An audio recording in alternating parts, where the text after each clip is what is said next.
Bueno, es un placer tener con nosotros aquí al doctor Maspuig, sociólogo, un profesor universitario y un militante político ya de larga data en la política nacional, es el presidente de la Alianza por la Democracia. Pero más estuvo esta semana pasada en México, fue a ser testigo del proceso electoral. Vamos a comenzar por ahí, Mate, dando tu impresión, qué conclusión llegaste de lo que viste en México en estos días. Bueno, en primer lugar, gracias por la invitación. Efectivamente, acabo de llegar de Ciudad de México, donde pasé una semana como observador electoral internacional de un proceso sumamente importante y decisivo, no solamente para la política mexicana, sino también para de toda América Latina y del mundo.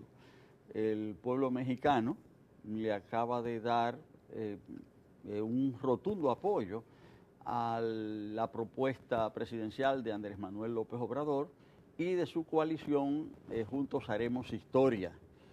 Estas elecciones no fueron unas elecciones cualquiera, porque hubo una participación electoral masiva, muy por encima del promedio de la participación electoral en México, y la coalición Juntos Haremos Historia, encabezada por Morena, el Movimiento de Regeneración Nacional de Andrés Manuel López Mateo, prácticamente produjo lo que algunos han llamado un tsunami electoral.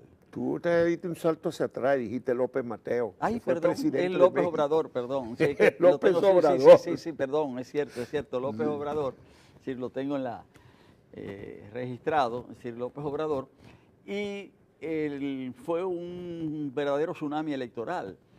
31 estados de 32, en algunas demarcaciones el triunfo fue extraordinario. En el Estado de México, que es el estado que circunda el Distrito Federal, de 45 legisladores, el Juntos Haremos Historia ganó 44. Solo uno perdió en el Estado de México. En el Estado de México. Y ese era, el Estado de México históricamente era como el búnker el gran bastión del PRI, pero además del bastión del PRI históricamente. Ahí pasó algo extraordinario, porque ahí se produjo el último gran fraude, porque es importante, yo creo, destacar de qué es resultado también este triunfo de Andrés Manuel López Obrador, y es el resultado de una intensa lucha por el establecimiento de la democracia en México. Hace 30 años se produjo una ruptura importante. En el antiguo PRI se formó el PRD mexicano, el Partido de la Revolución Democrática. Se produjeron elecciones que ganó en el 88. En el 88. Elecciones tremendamente dramáticas. Dramáticas que ganó el ingeniero Cuauhtémoc Cárdenas. Después de eso, y eso fue hace 30 años. Digo, se la quitaron. Se la robaron. Eso fue un escándalo muy grande en México, esas elecciones del 88. Se la quitaron. Hay un triunfo histórico muy importante, que fue el triunfo del propio López Obrador en el año 2000. 2006. No, en el 2000, cuando él ganó la jefatura. Del Distrito Federal. Del Distrito Federal. Porque ese triunfo de hoy tiene mucho que ver con su exitoso desempeño como alcalde de la gran ciudad de México, del Distrito Federal, las políticas sociales también que él impulsó, las políticas a favor de la juventud, de las mujeres. La transparencia. La transparencia. Dicen que nadie lo ha podido acusar de haberse quedado con un peso. Bueno, es que él dice, en su campaña, él decía, yo soy un hombre moral y un hombre honesto. Y retando a quien pudiese desmentir esa afirmación, y nadie pudo desmentirlo. Entonces eso da una fuerza muy grande. A él lo acusaban de que era izquierdista, de que si era chavista, de que se iba a poner en peligro México, pero nadie decía que él había sido un corrupto. No, eso nadie se atrevió. Entonces, en el año 2006, gana las elecciones, ya eso es un hecho admitido, hay un fraude. Gana las elecciones en el 2012. En el 2006 quedó con 0.5 diferencia, en el 12 ya fue, la diferencia fue mayor. Es cierto, pero eso fue después de un conteo que se extendió a lo largo de 12 meses. Pero en el año 2016, en 6-12. Sí, pero hubo elecciones en el Estado de México. Parciales. Parciales, hace unos 2 años.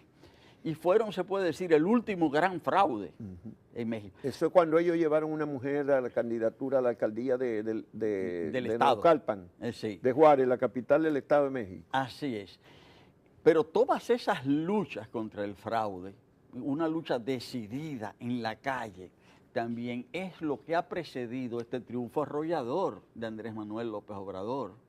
Es decir, esto no ha sido con medias tintas. A raíz del fraude del año 2006,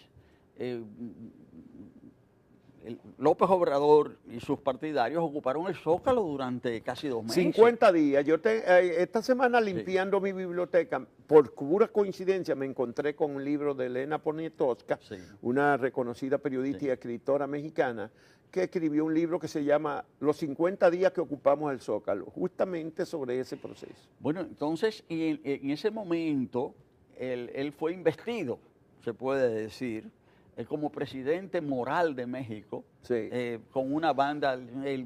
Al final de cuando desocuparon eso. Y fue investido como presidente moral, se le colocó una banda presidencial simbólica.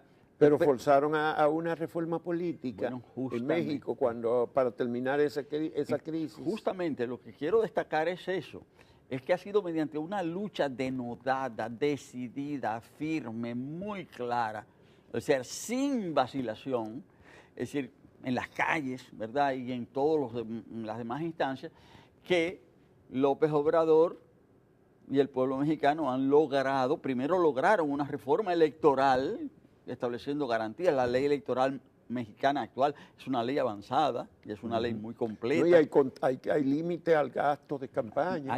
Ya el Estado no puede, el presidente ya no puede ni siquiera dar declaraciones. Los spots tienen que revisarlo. La Junta Central, el Instituto Nacional Electoral es el que autoriza los spots. Los spots los revisan. Tiene que verlo primero. Las empresas encuestadoras tienen que estar registradas. Para evitar la campaña sucia y denigrantes. Incluso hace poco tiempo, un precandidato llamado Oscar, o sea, Oscar González Yáñez, él quería ser alcalde de México. Y su equipo elaboró un spot que solamente tenía una estatuilla de un Oscar, y el spot lo único que decía era un Oscar para México. O sea, haciendo alusión a su nombre. La Junta Electoral lo prohibió porque estaba fuera del tiempo de que no lo pudieron pasar. O sea, realmente hay controles. Y toda esa lucha en contra del fraude y a favor de una reforma electoral condujeron a esa reforma y también le dieron la confianza al pueblo mexicano, esa confianza en López Obrador y en Morena. O sea, que esto no cayó del cielo. Fue producto de un proceso muy intenso. Ya no se pudo hacer todas las maquinaciones que hicieron para evitar que él ganara en las 2 elecciones anteriores. Y eso ha provocado un cambio. Bueno, hay otros factores que son el agravamiento de la situación social y política y económica de México en estos últimos 6 años. O en los últimos 12 o 15. Y eso pues contribuyó también a crear una incertidumbre en que ya México no le metía miedo como antes, que le metían miedo con López Obrador. Ya el miedo ya superó todos los niveles en México. Claro, y sin contar con los grandes medios de prensa, con las grandes cadenas de televisión, utilizando las redes sociales. También Morena y López Obrador lograron llegar a todo el pueblo mexicano. Incluso hay unas declaraciones de él al final de la campaña donde él se refiere a las benditas redes sociales, aludiendo al hecho de que a través de ellas el pueblo mexicano se pudo expresar. Incluso ese es un fenómeno. Y combatir toda la política del miedo que lo intentaron, pero no dio resultado. Esta vez no pudieron. Ahora, como señalas, Juan Bolívar, la cuestión social. Yo estuve analizando un estudio sobre salarios que publicó en junio del año pasado la Organización Internacional del Trabajo. En ese estudio se comparan los salarios de todos los países de América Latina, con la excepción de 2, que no fueron incluidos, que fueron Venezuela y Haití. Entonces ellos comparan el salario mínimo y lo traducen a dólares. Y los dos países que tienen los salarios mínimos de los más bajos, bueno, el más bajo es Cuba, sí, con $23, pero los salarios más bajos en realidad son los de México y República Dominicana, con una diferencia. Ellos compararon para qué alcanzaba ese salario mínimo. Entonces, en el caso de Cuba, a pesar de que es tan bajo, $23, pero sin embargo alcanzaba para cubrir el 100% de las necesidades básicas.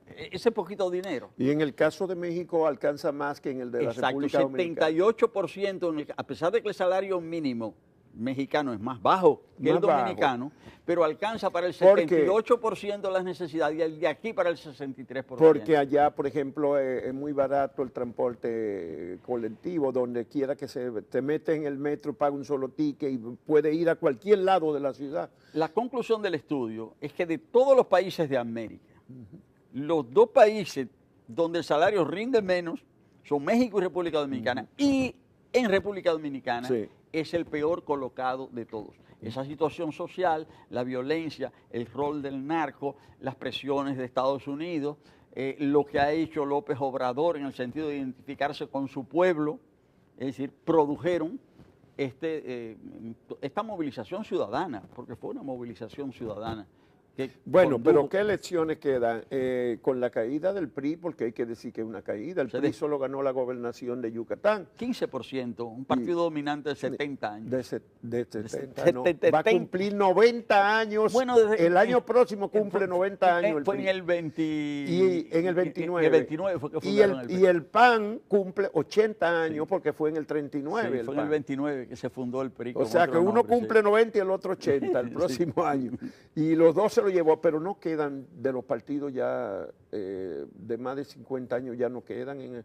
Se fue el PAN, el PRI, el peronista está requete dividido, se fue el APRA, se fue el PRD de aquí. Digo, quedan por ahí algo, en todas partes queda algo, pero quiero decir, ya no son partidos significativos. Se acabó en Colombia, los partidos tradicionales, en Uruguay están en crisis. En Colombia pasó algo muy interesante, porque yo conversaba en Ciudad de México, porque en el grupo de observadores internacionales en que yo estaba, habían representantes de diversos países, bueno, de diferentes corrientes, senadores, diputados, y había una persona que yo conozco hace muchos años del equipo de Petro, y él me decía que ellos, su estructura era muy limitada, su estructura organizativa, y que sus cálculos iniciales es que ellos no iban a sobrepasar, no iban a llegar al 15%.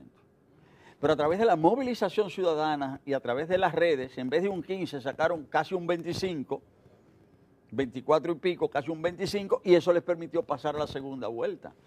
Es decir, precisamente cómo en este momento, con la renovación justamente de la vida política, con esa nueva forma de hacer política, con esa identificación directa con las personas, pues ellos dieron un salto extraordinario. Ellos no pensaban pasar a la segunda vuelta y sin embargo lograron al final un resultado impresionante de un 42% con relación a la fuerza que ellos representaban inicialmente. Bueno, ¿alguna elección particular para los dominicanos? Yo creo que sí. Yo creo que sí.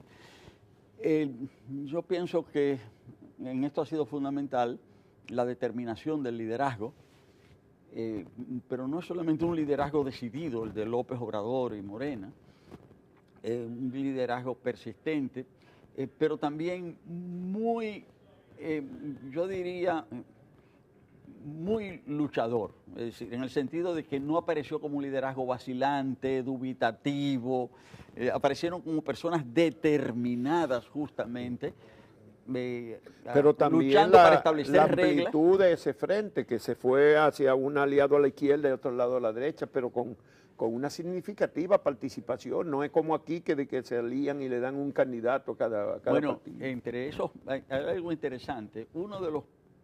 La coalición, Juntos Haremos Historia, tenía 3 integrantes. Morena, el más importante, el PT, que es el Partido de Trabajo, un partido tradicionalmente que viene de la izquierda, y el partido Encuentro Social. Que es evangélico, De base evangélica. conservador. El López Obrador logró al final 54%. De ese 54%, más de un 8%, alrededor de un 8%, provino casi el 9%, provino del PT y de Encuentro Social. El PT logró casi un 6%. Pero tiene como 62 diputados. 60 y pico diputados. Y el PRI sacó 15.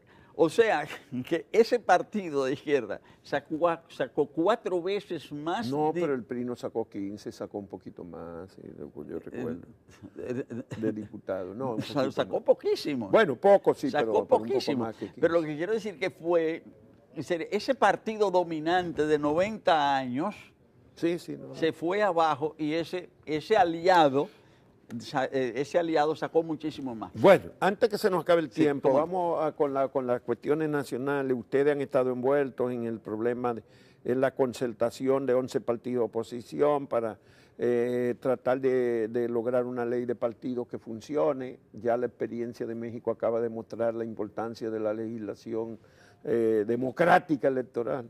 Hay una nueva fórmula. El presidente Medina o su grupo había presentado una fórmula, el Partido Revolucionario Moderno le responde haciendo alguna pequeña concesión, pero sin aceptar lo que había planteado el presidente, pero que cada partido decida el padrón que va a usar, pero sin entrar en si es abierto o cerrado, que cada partido decida. Entonces, ¿ustedes aceptan o no aceptan esa fórmula, los demás partidos? Para nosotros lo más importante son los contenidos de la ley de partidos y la ley electoral. Y digo, el régimen electoral. Sí, la ley del régimen electoral, la ley general de elecciones, que en realidad no se ha conocido. Todo esto se ha concentrado en la ley de partidos, que es la menos importante de las dos. Claro. Ahora, dentro de esa, todo el gobierno ha hecho que se concentre el debate en cuanto al método de selección de las candidaturas, si primarias abiertas o cerradas, y esto ha hecho que haya quedado de lado lo esencial, haya quedado de lado lo fundamental. La transparencia, los controles, la mejor distribución del financiamiento el financiamiento, el delito electoral, el tema de cómo se va a hacer el escrutinio, es decir, toda una serie de... Bueno, ya eso sería de la otra ley, del régimen electoral. Es cierto. El escrutinio de la otra ley. Sí, pero todo el tema del uso de la propaganda, del uso de los recursos, eso es fundamental. Entonces yo pienso que en eso es que hay que concentrarse, porque se puede resolver ese tema con esa formulación y se aprueba, pero ¿y qué van a decir todos los demás artículos? No, por supuesto, no exime de la responsabilidad de los otros artículos. Y los otros artículos. Eso es para quitar, digamos, lo que el gobierno, el PLD aduce que ese era el problema. Bueno, o sea, vamos a decir, eso va a quitar si aceptan, porque habrá que ver si los danilistas aceptan esa reformulación. Sí, pero eso va a quitar una piedra. Y si los leonelistas también la aceptan. Eso quitaría una piedra. O sea, resolvería un artículo, pero lo fundamental es el conjunto y qué van a decir los otros artículos. Entonces, nosotros entendemos que lo que debe preocupar a la ciudadanía, lo que debe preocupar a los partidos políticos de la oposición y a todos los partidos en sentido general, es el contenido mismo de esa ley, porque eso ha quedado opacado. Bueno, pero en algún momento se vio en peligro la concertación de esfuerzos por la reforma de los 11 partidos. Se temía que el PRM iba a aceptar la fórmula de Danilo, no la aceptó, la modificó, y eso ha salvado la concertación por el momento. Bueno, sembró dudas. No tengo eso sembró dudas, sembró muchas dudas. Todo va a depender de lo que suceda esta semana, ¿verdad? Hoy es domingo, vamos a ver qué pasa a lo largo de esta semana. Sí. Pero si esa es la fórmula de que cada partido decida el padrón que utilizará para la elección, ustedes no la objetarían. Sí, sí es sobre esa base. Sobre esa base. Si es sobre esa base que se va a dar ese entendido, bueno, puede ser. Ahora, y ustedes ponen el acento en que se vaya al aspecto fundamentales es que son los contenidos. De las dos leyes. Los contenidos de las dos leyes son lo esencial. Y eso es lo que nos preocupa a nosotros. Porque al final nos entretuvieron con eso casi 2 años. Bueno, hemos pasado mucho tiempo Entretenidos en aspectos no esenciales. Pero entre lo que aprobó el Senado hay cosas que son además contrarreformas. Es por un ejemplo, desastre. Llegaron a aprobar que se pudiera las empresas extranjeras invertir en los partidos, porque sí que es invertir. Pero eso es una barbaridad. Contribuir a los partidos hasta empresas extranjeras. Aprobaron barbaridades. Contra lo que el sentimiento de la sociedad y de la corriente internacional. No, y contra la democracia. Contra la democracia. Además, en la actualidad, es decir, eso está prohibido. Y establecían unos límites de gastos tan elevados que un candidato presidencial un precandidato podía gastar 700 millones de pesos. No, realmente, una ley incluso peligrosa, en el sentido de que se puede decir, aprobamos una ley, pero lo que se ha aprobado es peor que la situación que existía antes. Sí. Entonces eso no es ningún avance, al contrario. Podría ser hasta una regresión importantísima. Bueno, pero esa demanda sigue, la legislatura se está acabando, probablemente ya tampoco se apruebe en esta legislatura esa ley si usted insiste en lo fundamental, en los asuntos. Bueno, es que hay que insistir en lo fundamental, bueno, no podemos hacer de otra manera. Pues muchas gracias a Max Puig, el presidente de la Alianza por la Democracia, por la cortesía de haber aceptado nuestra invitación y actualizarnos un poco sobre lo que pasó en México recientemente.